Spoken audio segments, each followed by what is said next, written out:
Hello, everyone, and welcome to Equal Rights Advocates Gala 2022. It is so good to be back with you and see all of you again. As we do each and every year, we are getting ready to partay because someone turns 50 this year. Oh, no, not me. I crossed that threshold long ago. So please text your friends and invite them to join you at the gala at bit.ly/ERA Gala 22. Coming up, we have some surprise guests for you and a moving inside look at ERA's legacy of fighting for justice for all. So, while you're waiting for us to start this celebration, please feel free to see who else is here and say hi to other guests in the chat room that you see on your screens. And we'll see you in about 5 minutes. Thanks for being with us, everybody. Stay tuned.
Good evening, everyone, and welcome again to Equal Rights Advocates' 48th Annual Gala. I'm Dr. Renelle Brooks-Moon, the voice of the San Francisco Giants at Oracle Park. I'm so very proud and so very honored to be back as your MC this year. This event holds a very special place in my heart, and this year's theme is particularly important to me. One might say it's in my wheelhouse, if I may use a baseball term. I've been the public address announcer for the San Francisco Giants since Oracle Park opened in 2000. And for 18 seasons, I was the only female PA announcer in all of Major League Baseball. It had been a very lonely place for me for such a long time. But I am so thrilled to see the progress of women in sports over these past 20 plus years, and not just in Major League Baseball. Women are showing up and showing out and shattering glass ceilings on and off the field across all sports. We are breaking barriers as coaches, broadcasters, official scorers, and front office executives. And all of these extraordinary women have stories of accomplishments that all started in school. So, let me break it all down for you. Elaine Weddington Stewart, a lawyer, was just 26 years old when she became assistant general manager of the Boston Red Sox, the first woman in Major League Baseball to ever be promoted to that position, and only the second African American. Kim Ng, MLB's first woman general manager representing the Miami Marlins, and Kim played softball at the University of Chicago. Sarah Goodrum is the Houston Astros' new director of player development. She played for the University of Oregon. Raquel Ferreira is now the highest-ranking woman in Major League Baseball operations as executive vice president and assistant GM for the Boston Red Sox. And last but certainly not least, Alyssa Nackin, my girl, my colleague, is MLB's first woman Major League coach representing your San Francisco Giants. And she made history on April 12th of this year when she entered the game as first base coach. Never happened before. Alyssa played softball at Sacramento State. And believe me, y'all, there are countless others. When you see a woman of achievement, no doubt there is a team that helped her to succeed. And not just an athletic team, a lab team, a research team, a team of collaborators, debaters, competitors, a team of support. With Title IX, our playing fields, STEM fields, and campuses are becoming more diverse.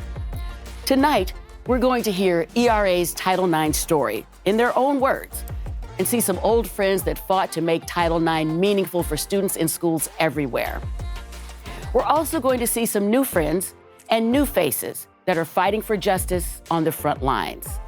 Now, I don't have to tell you that the road ahead these next few years, it is going to be a bumpy one, as once again, there is a lot at stake for our democracy. I still can't even believe I'm saying that out loud.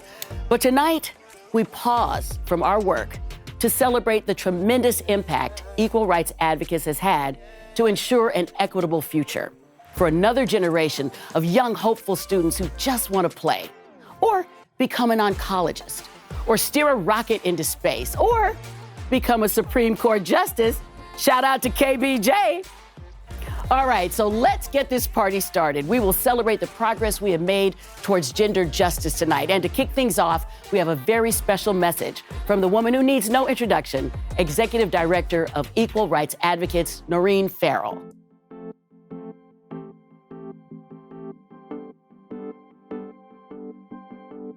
Welcome, everyone. I want to thank you all for being here, all of our supporters and our partners and our clients and the champions who make up our community.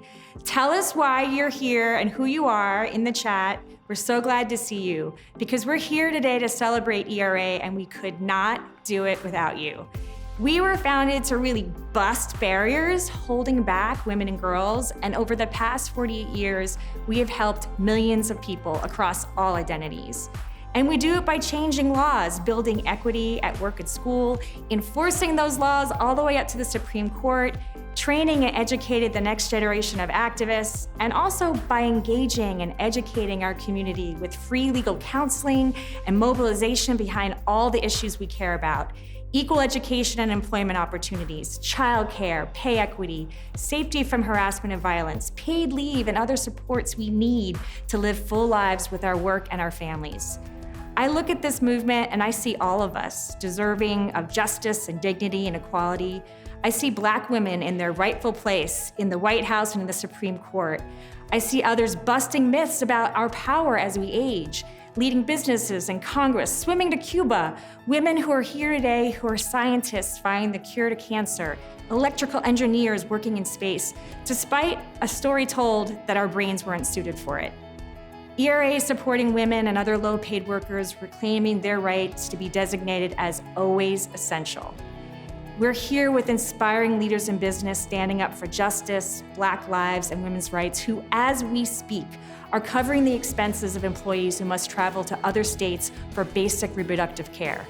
This is a State of the Union that will only worsen in the years ahead. And so this is how ERA builds power in the face of extraordinary challenges and incredible opportunities. We are defending students who walk out in protest of sexual harassment, who are denied the bathroom or sports team of their gender identity. We are so proud of sports leaders now fighting as hard for pay equity as they did for sports equity, like one of our guests, Renee Montgomery, who became a sports team owner, galvanizing voters and strengthening our democracy. They and all of you are the vision of equal rights advocates for a gender-just world. A world where there's room for all of us to really thrive, to give back, to help the generations that come after us. If you want to support that vision today during our gala, we're trying to raise $50,000 in the next 45 minutes through online contributions. Any gift of any amount is so appreciated. And in honor of our celebration of the 50th anniversary of Title IX, prohibiting sex harassment in schools, our pitch today will benefit ERA's Barbara Babcock Next Gen Fund, which funds all of ERA's incredible work, including our support of the next generation of this gender justice movement, students we train and defend, young workers and parents, inspiring movement leaders among our staff and clients. Barbara Babcock was the first women law professor at Stanford, who was a founding mother of ERA, along with Berkeley professor Herma Hill Kay, who worked alongside our founders here with us today, Nancy Davis and Wendy Williams, to build this incredible organization which was conceptualized when they were law students. So make a gift in honor of a young person in your life, or someone who mentored you or others, or who supported education in your life. Or you can give a gift in honor of a group of students we are recognizing today. Thousands who led walkouts out of their schools this year to urge them to address harassment and violence against girls, kids of all genders, LGBTQ+ youth. Please pay it forward by making a gift today in the next 40 minutes. Thanks. Greetings, everyone. I'm Dale Schroedel, chair of ERA's board of directors and a decades-long supporter and partner in this work. I'm continually astounded by the work of equal rights advocates, helping millions of women and girls and people with marginalized gender identities across the country, including its pioneering Title IX work, which we especially salute at this gala. We thank ERA's attorneys, past and present, and our longstanding co-counsel partners who've been part of our Title IX impact work for the past 48 years. Thank you all for joining us. This event and the work you'll hear about today would not be possible without your support.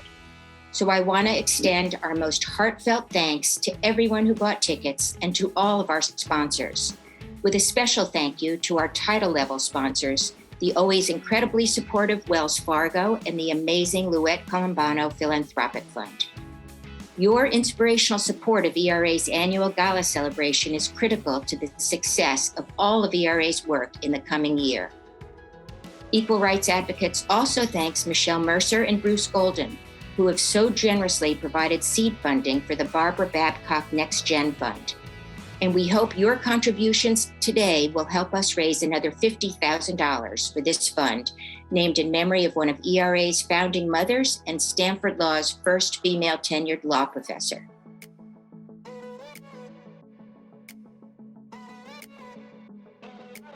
"50 years since the passage of Title IX, we have a lot to celebrate. We've made great strides toward the promise of gender equity in our classrooms and on our playing fields. And yet we know there's still a long way to go." Hi, my name is Kristen Lee. I played field hockey at Cal from 2012 through the 2015 season, graduated in 2016, and was part of the Title IX negotiations with ERA that challenged Cal's facility inequities and allowed our program to secure a brand new playing field. Hi, my name is Jamie Stankiewicz, and I played field hockey at Cal from 2013 to 2017 and was part of the Cal Athletics Title IX case that the ERA supported us with. I've always had an appreciation for Title IX and the understanding it's a huge reason why I was even able to play this sport at the highest level and allows girls to dream of being able to do that someday. It takes a fight day in and day out to uphold the promise of Title IX and to hold schools accountable to gender equity. We at Alliance for Girls are grateful to equal rights advocates for leading that fight. ERA and our joint fight was really the first time I understood what it meant to hold the systems accountable to that. I'm so thankful that we had people fighting for our rights and standing by our side. And I can't even begin to describe how much it meant to us to know that there was someone helping us fight our battle. Thank you so much from the bottom of my heart for everything that you do.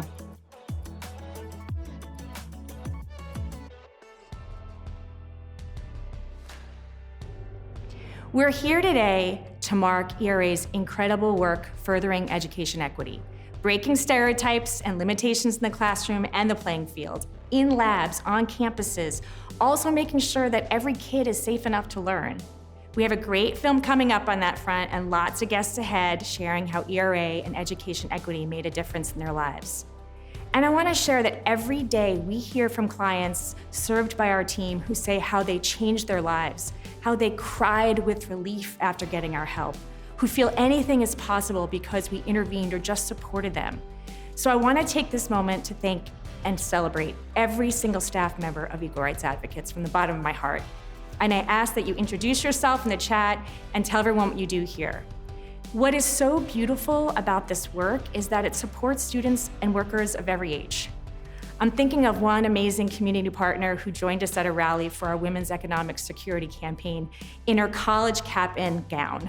She came to thank us for ensuring that she had affordable childcare that allowed her to go to school, graduate, and advance her career.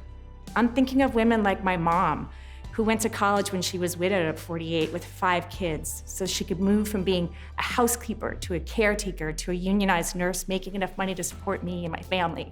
Hi, Mom, you rock. ERA's fight for equal opportunities at school has always been linked to the path we create, building economically secure futures.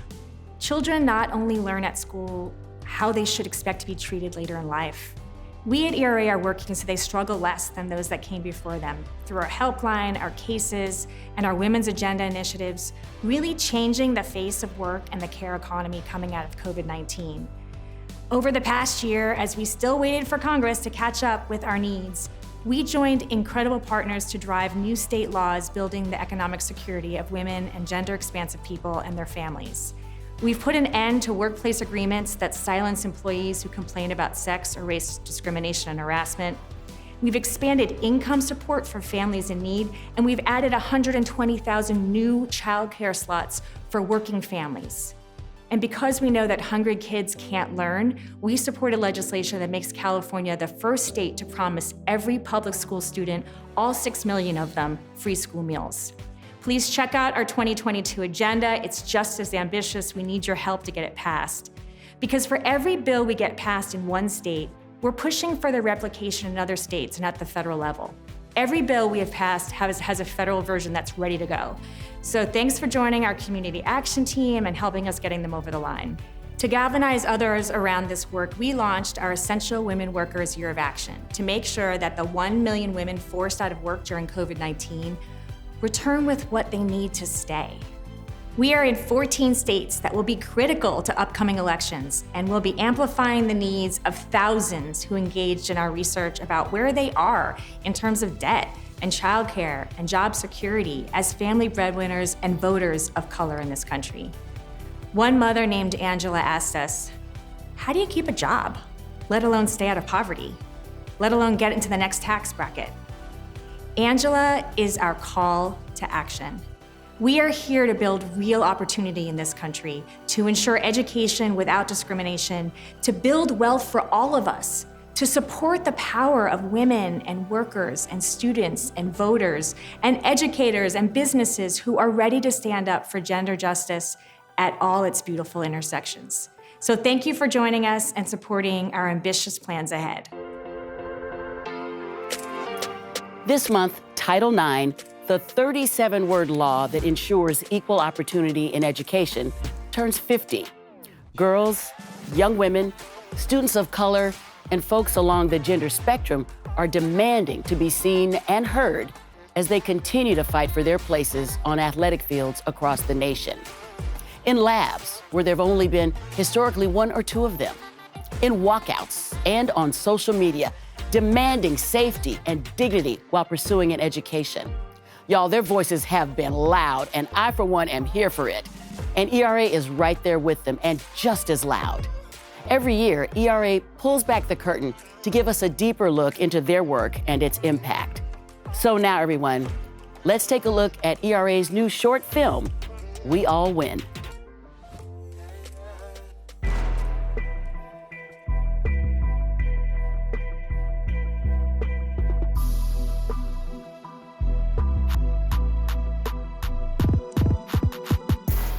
We had students who were going into classrooms with people who had violated them.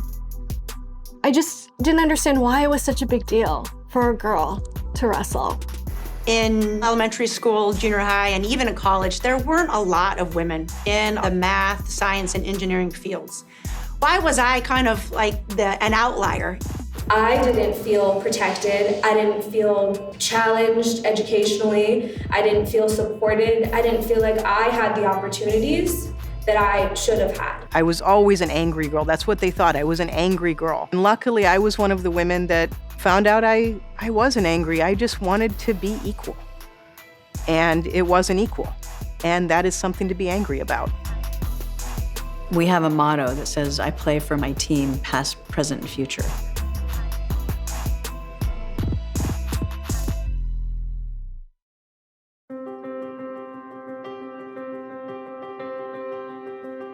Equal Rights Advocates was founded to topple myths about how gender may limit us, and Title IX has been such an important part of that.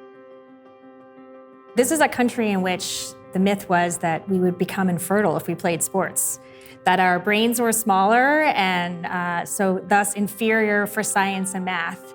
In 1972, schools were grooming women to become dutiful housewives. As they eat together, the girls are practicing good table manners and all the social graces that make life happy. At the same time, our founders, Nancy Davis, Mary Dunlap, Wendy Williams, were law students. It's amazing that we're here to celebrate what they built despite those obstacles. And Title IX was passed in 1972 to really address those issues. It prohibits sex discrimination in any educational program or institution that's receiving federal funds. Since its passage, Equal Rights Advocates has really advocated for the full application of Title IX. We stood with Pamela Price, who was one of the first people to bring a case that established that Title IX prohibited sex harassment by professors. We also brought the first case to establish that schools could be liable for peer sexual harassment. We worked with 116 school districts to make sure that they understood its application in this social media age. We were at the forefront of cases that were really pushing gender equity on the playing fields, including in historically male-dominated sports. Being on the mat was exhilarating. It is a place where I felt strong and fierce and ready to battle.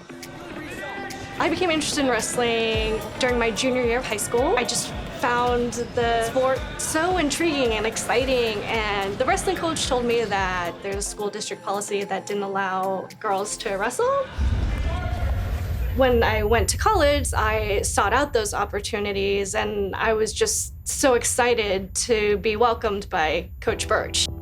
It was an amazing experience, the best time of my life, to be able to wrestle on the team, to be accepted by others, and to be treated as an equal. In my junior year, Coach calls in the female wrestlers, and he tells us that the athletic department is removing the women from the team.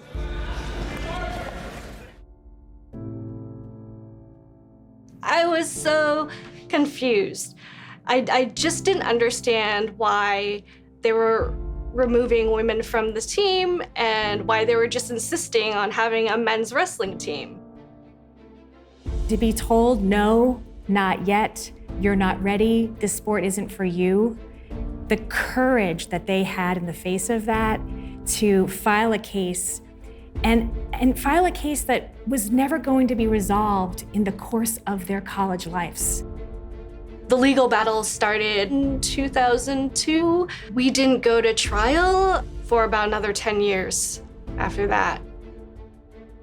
What's lost when you don't get Title IX? The ripple is massive. Access, opportunity, growth, and there's quite a lot of pain that goes along with it. We ended up without a competitive field, and I expected the law to protect us, and that didn't happen. It was a tremendous loss. It set back careers, some left, some transferred. It affected all things academic and athletic. And a program that I spent 20 years building came to a dead standstill. My players had to get used to the fact that we had to actually attack our own institution and dig in and fight. Then we really needed some help. We connected with ERA, and when they said they could do the case, it was like a life jacket in the water.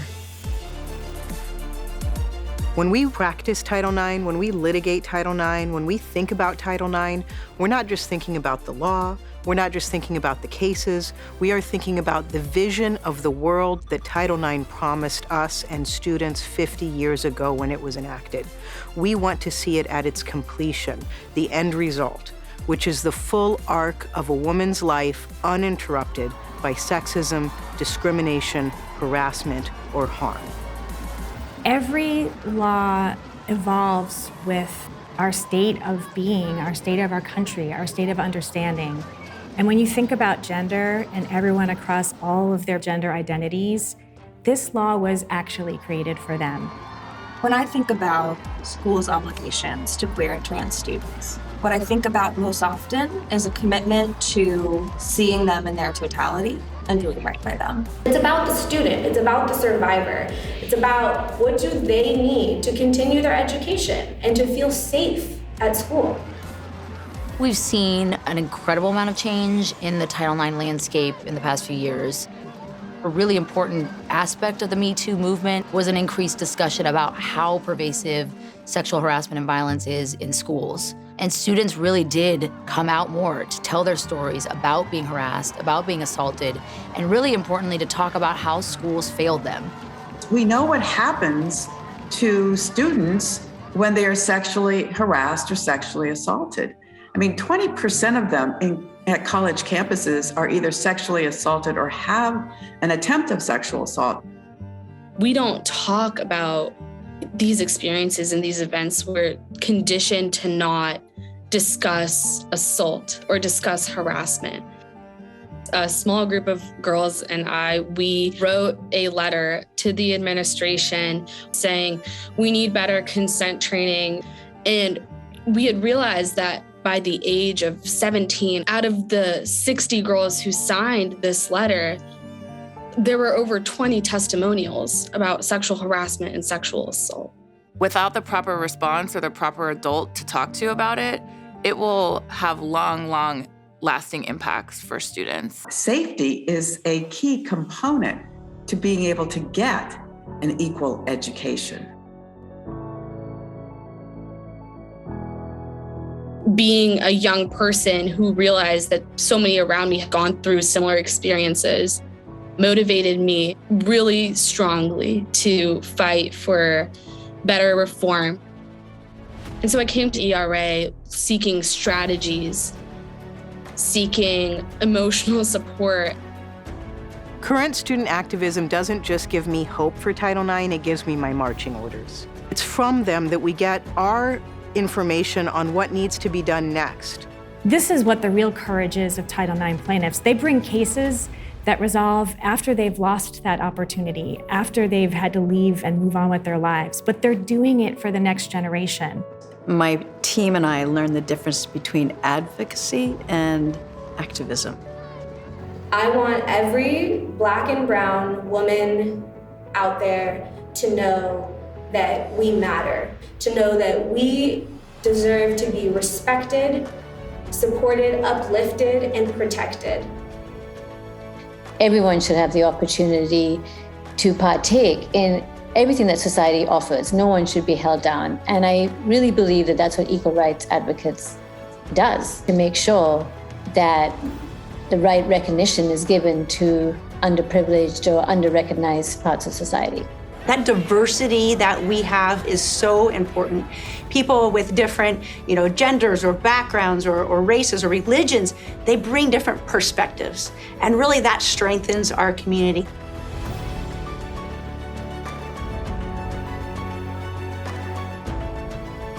I think about the girls around me who are growing up, and I want them to have a way forward. And, that way forward can't happen unless we make it happen.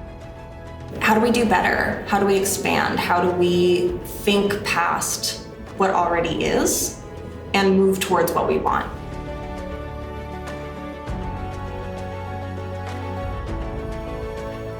I continued to fight because I wanted to ensure that other girls out there would have the opportunities that I missed out on.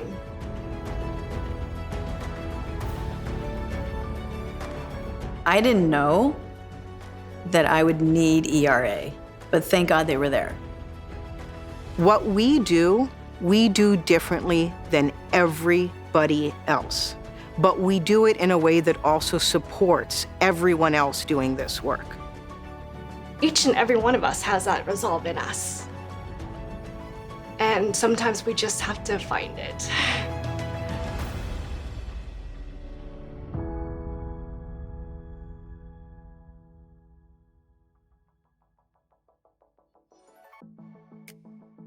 Any parent with a daughter or a child with a marginalized gender identity knows that sexual harassment and assault are prevalent in schools, and the impact can be devastating.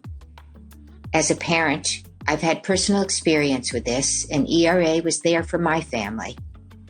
It's critical for students, and especially those who are most vulnerable, to know their Title IX rights and to have the support they need. ERA does just that for thousands of students across the country. My name is Harjeet Kaur, and I'm the Pro Bono Program Managing Attorney at ERA. It is an honor to work with student survivors every day, and it is one of the most rewarding parts of my job. The resilience and the courage our students show throughout the Title IX process continues to inspire me. It is important to all of us here at ERA that these students have pro bono attorneys who will fearlessly advocate on their behalf to ensure that their voices are not only heard but amplified. I hope you join us in this massive advocacy effort as a part of our Enough Pro Bono network. Together, we're helping students say enough. Enough to being kept in the dark about their rights after experiencing sexual violence and sexual harassment. Enough silence, enough shame, enough worrying, and enough wondering. We see you, we believe you, and we are here to advocate for you as your Title IX pro bono attorneys. Thank you. My clients are my heroes. They teach me about strength and resilience every single day as they fight back in a system that is rigged against them. When we see injustice, we have a duty to fight back against it. And that is why I'm here, and that is why I do this work. My name is Joy Cheney, and I am Executive Director of the Washington Bureau and a Senior Vice President for Policy and Advocacy at the National Urban League. More importantly, I am a proud board member of Equal Rights Advocates and a former member of its staff. Equal Rights Advocates has supported me throughout my career, and I want to thank it today on 2022 Gala Day. I also want to thank it for everything it has done to defend Title IX over the years. I am so thrilled to be here celebrating with you the 50th anniversary of Title IX. We are appreciative to everything that has brought us here today, where we have a Vice President, Kamala Harris, as well as an incoming Supreme Court Justice, Ketanji Brown Jackson. I'm still excited. We could not have achieved any of that, and many of us wouldn't even be here today without Title IX. But we know there are battles yet to be fought, and we need ERA standing right alongside us, leading us, fighting those battles. We want to thank ERA for everything it's done, and more importantly, everything it's going to do to ensure not just equality, but equity for women in schools and in the workplace and in the public square.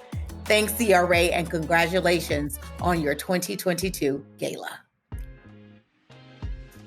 This is our shared vision. It isn't for the timid or the patient. It requires bold electeds and clients, generous donors, great co-counsel, high-road employers and educators. It requires your bold voices, your support, and all of our courage to make this vision a reality.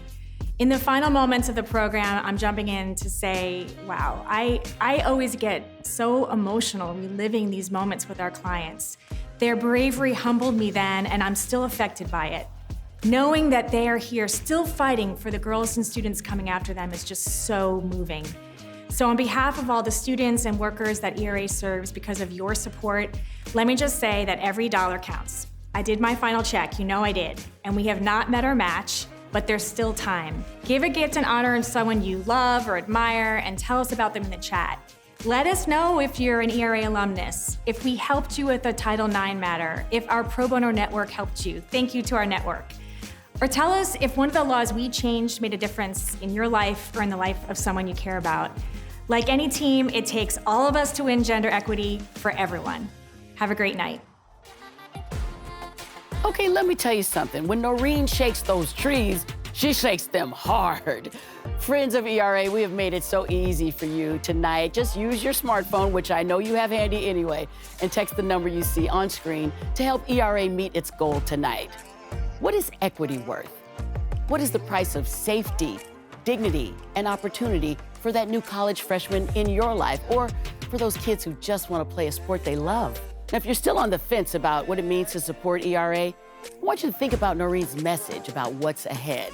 Now is the time. Now is the time. Change cannot wait.